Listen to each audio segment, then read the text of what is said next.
ప్రతి సందర్భం ప్రత్యేకం, ప్రతి సంబరం శాశ్వతం. మీ one stop shopping destination Mysore Saree Udyog.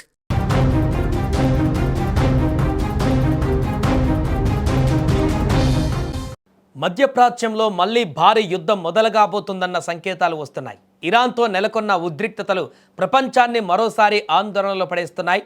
తాజా పరిణామాల నేపథ్యంలో అమెరికా తన వ్యూహాలకు పదును పెడుతోంది. గతంలో చేపట్టిన సైనిక చర్యలకు భిన్నంగా ఈసారి మరింత శక్తివంతమైన దాడులకు సిద్ధమవుతున్నట్లు సంకేతాలు ఇప్పుడు అందుతున్నాయి. ఇరాన్పై యుద్ధం మళ్లీ మొదలైతే అది ఆపరేషన్ స్లెడ్జ్ హ్యామర్ పేరుతో సాగేటువంటి అవకాశం ఉందని వార్తలు వినిపిస్తున్నాయి. మొత్తంగా అమెరికా ఇరాన్ విషయంలో తన దూకుడును మరింత పెంచబోతోంది. ప్రస్తుతము అమల్లో ఉన్నటువంటి కాల్పుల విరమణ ఒప్పందం ఒకవేళ విఫలమైతే ఇరాన్పై భారీ ఎత్తున దాడులు చేయడానికి పెంటగాన్ సిద్ధమవుతుంది. ఇందుకోసం ఆపరేషన్ స్లెడ్జ్ హ్యామర్ అనే పేరును పరిశీలిస్తున్నట్లుగా సమాచారం. గతంలో ఫిబ్రవరి 28న ప్రారంభమైన యుద్ధానికి ఆపరేషన్ ఎపిక్ ఫ్యూరీ అని పేరు పెట్టారు. అయితే ఇప్పుడు పేరు మార్చడం వెనుక కేవలం సంకేతాలే కాదు, బలమైన చట్టపరమైనటువంటి కారణాలు కూడా ఉన్నాయని విశ్లేషకులు భావిస్తున్నారు. అమెరికా చట్టాల ప్రకారం విదేశాలలో సైనిక చర్యలు చేపట్టే విషయంలో అధ్యక్షుడికి కొన్ని పరిమితులు ఉంటాయి. యుద్ధాన్ని ప్రకటించే అధికారం కేవలం అక్కడి కాంగ్రెస్కు మాత్రమే ఉంటుంది. ఒకవేళ అధ్యక్షుడు సొంతంగా నిర్ణయం తీసుకొని సైన్యాన్ని పంపితే ఆ విషయం తెలిసిన 48 గంటల్లోపు కాంగ్రెస్కు నివేదించాలి.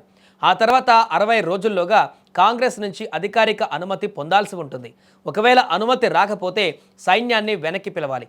అప్పుడు ఆపరేషన్ ఎపిక్ ప్యూర్ స్థానంలో కొత్త పేరు పెట్టడం ద్వారా ఆ 60 రోజుల గడువును మళ్ళీ మొదటి నుంచి లెక్కించే అవకాశం ఉంటుందని ట్రంప్ యోచిస్తున్నట్లుగా తెలుస్తోంది. అంటే పాత యుద్ధం ముగిసిందని ఇది కొత్త ఆపరేషన్ అని చెప్పడం ద్వారా కాంగ్రెస్ అనుమతి కోసం మరో 2 నెలల సమయాన్ని అదనంగా పొందవచ్చని అమెరికా వ్యూహం. ఇక ఇరాన్ విషయంలో ట్రంప్ వైఖరి ఇప్పుడు చాలా కఠినంగా ఉంది. తాజాగా ఆయన చేసిన వ్యాఖ్యలు కూడా ఇదే విషయాన్ని స్పష్టం చేస్తున్నాయి. ఇరాన్ తన పద్ధతి మార్చుకోవాలని, లేదంటే వారి సైన్యాన్ని పూర్తిగా నామరూపాలు లేకుండా చేస్తామని ఆయన హెచ్చరించారు. ప్రస్తుతము పాకిస్తాన్ మధ్యవర్తిత్వంతో జరిగిన కాల్పుల విరమణ ఒప్పందం తాడు మీద నడకలా సాగుతోంది. ఒకవేళ చర్చలు విఫలమైతే మాత్రం యుద్ధం అనివార్యమని పెంటగాన్ అధికారులు భావిస్తున్నారు. అందుకే స్లెడ్జ్ హ్యామర్ అంటే పెద్ద సుత్తెతో కొట్టినట్లుగా ఇరాన్ అణు కేంద్రాలు, సైనిక స్థావరాలపైన విరుచుకుపడేలా ప్రణాళికలు సిద్ధం చేస్తున్నారట. ఈ పేరు మార్పు చర్చలు అమెరికా ఎంత గంభీరంగా యుద్ధానికి సిద్ధమవుతుందో అర్థమవుతుంది.